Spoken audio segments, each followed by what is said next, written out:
নমস্কার বন্ধুরা, মিতার কিচেনে আপনাদের সকলকে স্বাগত জানাই। আজকের রেসিপি হলো ফুলকপির রোস্ট। চলুন রেসিপিটি দেখে নিই।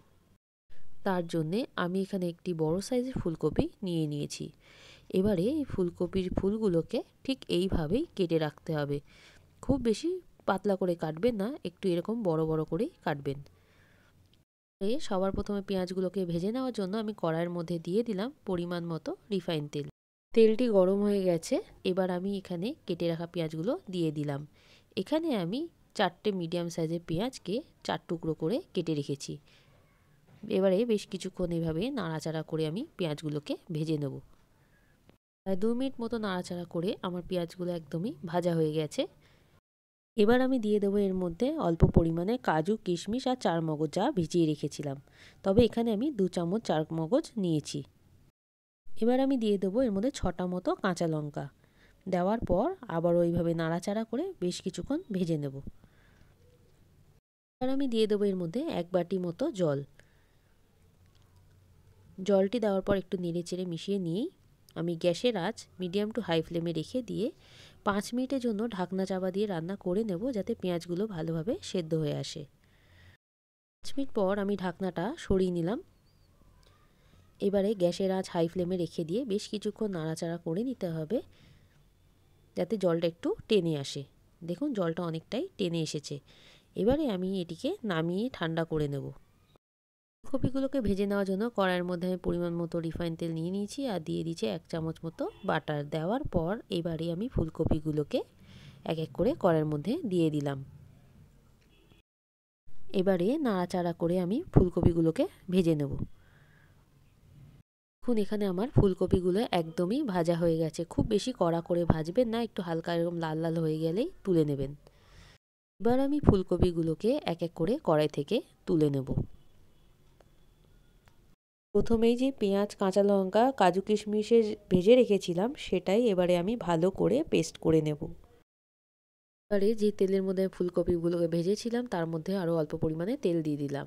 তেলটি এবার গরম হয়ে গেছে। এবার আমি দিয়ে দিচ্ছি এর মধ্যে 4টে মতো লবঙ্গ আর 2 টুকরো মতো দারচিনি।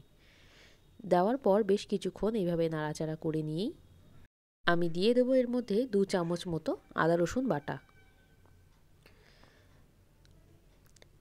দেওয়ার পর বেশ কিছুক্ষণ এভাবে নাড়াচাড়া করে নেব, যতক্ষণ না আদা রসুনের কাঁচ কাঁচ গন্ধটা কেটে না আসে। আমি দিয়ে দেবো এর মধ্যে 1 চামচ ধনের গুঁড়ো, দিয়ে দেবো 1 চামচ মতো জিরের গুঁড়ো, দিয়ে দেবো 2 চামচ মতো লবণ, আর দিয়ে দেবো 1 চামচ মতো লাল লঙ্কা গুঁড়ো। এবার এই মশলাগুলোকে বেশ কিছুক্ষণ আমি নাড়াচাড়া করে নেব লো টু মিডিয়াম আঁচের মধ্যে। মশলাটি বেশ কিছুক্ষণ এভাবে নেড়ে চেড়ে নেওয়ার পর এবার আমি দিয়ে দেবো এর মধ্যে 4 চামচ মতো টক দই যা ফেটিয়ে রেখেছিলাম। দেওয়ার পর এবারে আমি এই মশলার সঙ্গে টক দইটিকে মিশিয়ে নেব। এই সময় কিন্তু গ্যাসের আঁচ একদম লো ফ্লেমেই রাখবেন। বেশ কিছুক্ষণ এইভাবে নেড়ে চেড়ে মশলাটির সঙ্গে টক দইটিকে ভালোভাবে মিশিয়ে নিতে হবে। বেশ কিছুক্ষণ নাড়াচাড়া করে নেওয়ার পর এবার আমি দিয়ে দেবো পেঁয়াজের ওই পেস্টটি।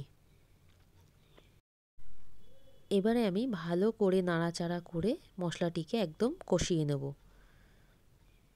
এবারে মশলাটিকে ঠিক ততক্ষণ ধরেই আমি কষিয়ে নেব, নেড়েচেড়ে মিশিয়ে নিয়ে, যতক্ষণ না এই মশলাটি কষিয়ে তেল ছাড়তে শুরু করে। এবারে এইভাবেই আমি 2 থেকে 3 মিনিট গ্যাসের আঁচ মিডিয়াম ফ্লেমে নাড়াচাড়া করে নেব। যেহেতু এতে টক দই দেওয়া আছে তাই এটি ফুটলে গায়ে ছেটাতে পারে, তাই 2-3 মিনিট নাড়াচাড়া করে নিয়েই আমি কিন্তু এখানে ঢাকনা চাপা দিয়ে রান্না করব 5 মিনিটের জন্য। এখন এই গ্রেভিটি একদম ফুটতে শুরু করে দিয়েছে। এবার আমি 5 মিনিটের জন্য ঢাকনা চাপা দিয়ে রান্না করে নেব মিডিয়াম আঁচে। 5 মিনিট পর আমি ঢাকনাটা সরিয়ে নিলাম। দেখুন এখানে তেল ছাড়তে শুরু করে দিয়েছে। এবারে গ্যাসের আঁচ একটু হাই ফ্লেমে করে দিয়ে আবারও আমি একটু নাড়াচাড়া করে নেব। দেখুন এখানে আমার মশলাটি একদমই কষানো হয়ে গেছে। এবার আমি ওই ভেজে রাখা ফুলকপিগুলোকে কড়াইয়ের মধ্যে দিয়ে দিলাম।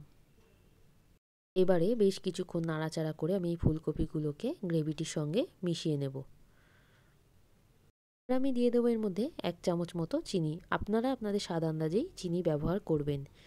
চিনিটি দেওয়ার পর আবারও বেশ কিছুক্ষণ এইভাবে আমি নাড়াচাড়া করে ফুলকপিটিকে কষিয়ে নেব। এবার আমি দিয়ে দেবো এর মধ্যে হাফ বাটি মতো দুধ। দুধটি দেওয়ার পর আবারও আমি বেশ কিছুক্ষণ এইভাবে নাড়াচাড়া করে মিশিয়ে নেব।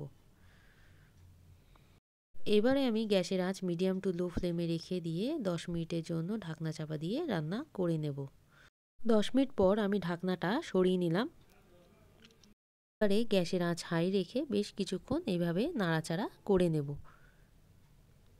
এবার আমি সবশেষে দিয়ে দিলাম এর মধ্যে ছোট চামচের 1 চামচ মতো গরম মশলা। দেওয়ার পর আবারও একটু নেড়েচেড়ে মিশিয়ে নেব। ফুলকপির রোস্টটি একদমই তৈরি হয়ে গেছে। এবার আমি গ্যাসের আঁচ বন্ধ করে এই ফুলকপির রোস্টটিকে নামিয়ে নেব। আপনারা চাইলে বাড়িতে এইভাবে একবার হলেও ফুলকপির রোস্টের রেসিপিটি বানিয়ে নিতে পারেন খুবই সহজে। আশা করি আপনাদের খুবই ভালো লাগবে। ভিডিওটি দেখার জন্য ধন্যবাদ। ভিডিওটি ভালো লেগে থাকলে লাইক আর কমেন্ট করতে ভুলবেন না। আর নিত্য নতুন রেসিপি পেতে হলে পারলে চ্যানেলটিকে একটু সাবস্ক্রাইব করে দিয়ে যাবেন।